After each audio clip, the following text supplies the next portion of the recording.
Ekitongole ky'amakomera kirina abasibe abawerera ddala emitwalo 389 ng'abakyawera ennemba n'emisango bali emitwalo 371,121 ab'amabanja bali 478 ng'omugatte bali emitwalo 7,600,593 ate ng'abasirikale ababakuuma bawerera ddala omutwalo 1,461 bayina tubuulidde nti bangi ku bano balangibwa gwa kukwata abaana n'abakyala. Bw'ogerageranya n'abasigadde ebweru percentage yaabwe y'okubeera n'emukenyennenye eri waggulu kubanga oli bw'aba agenda kuliisa maanyi suubira nti abajjukira kapiira bano abatunuza mu bwengula bwa sitaani bano abaana batana bakwetuuka simanyi nti bwe baba bakola ekyo bakozesa obupiira ne bwe baba n'ababbi bennyini bw'aba abbye ssente n'agenda mu bbaala kunywa omwenge susuubira nti ajjukira akapiira gy'agenda okuba nti kubanga sex kyekimu ku masanyu ge tubeera nago naye kisinziira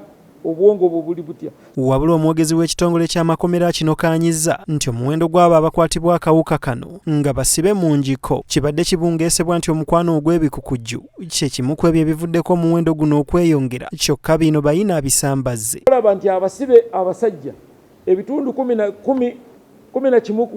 ku kikumi abayina akawuka ka mukenenya so nga ku society prevalence tugibala ebitundu 6 n'ekitundu. Ate kyewuunyisa abakazi bo basingako kubanga abakazi bali ebitundu 13 ku kikumi. So bwe kiba nti ebisiyaga byebirese ekizibu ate kiviira ku kikuba nti abakazi be bayina mukenenya ate okusinga abasajja. Bayina agamba nti newankubadde ng'emikutu gy'empuliziganya mingi gitadde ku mukwano ogw'ebikukujju atubulidde nti abasibe abamu bafuna akawuka kano olw'obutamanya bwe kasaasaana n'engeri gye kakwatamu. Ekituufu nti mulimu abo emyaka gino siriimu gy'emaze wano teri amanyi siriimu ekwata etya. So ne bw'aba agenze mu kkomera oli n'akozesa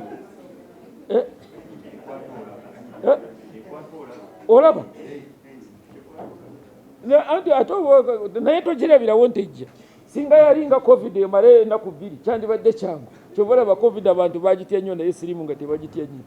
So kati oli bw'aba atambula n'asinkana akagirita yava afunye ejirita agenda kukozesa tamanyi ekoze eki evuddewo. Mu buufu obwo bwe bumu ekitongole ky'ebyamakomera kisambazza ebigambibwa nti Jamiru Mukulu abadde ne pulaani z'ennyumba y'amaka g'obukulembeze bw'eggwanga mbwera essaawa yonna oba oliawo yandigituusaako obulabe. BAJJA ebyayitira mu mawulire ga social media mikutu gya social media nga gigamba nti omusibe bwe tulina Jamiru Mukulu bamukwata ng'ayina pulaani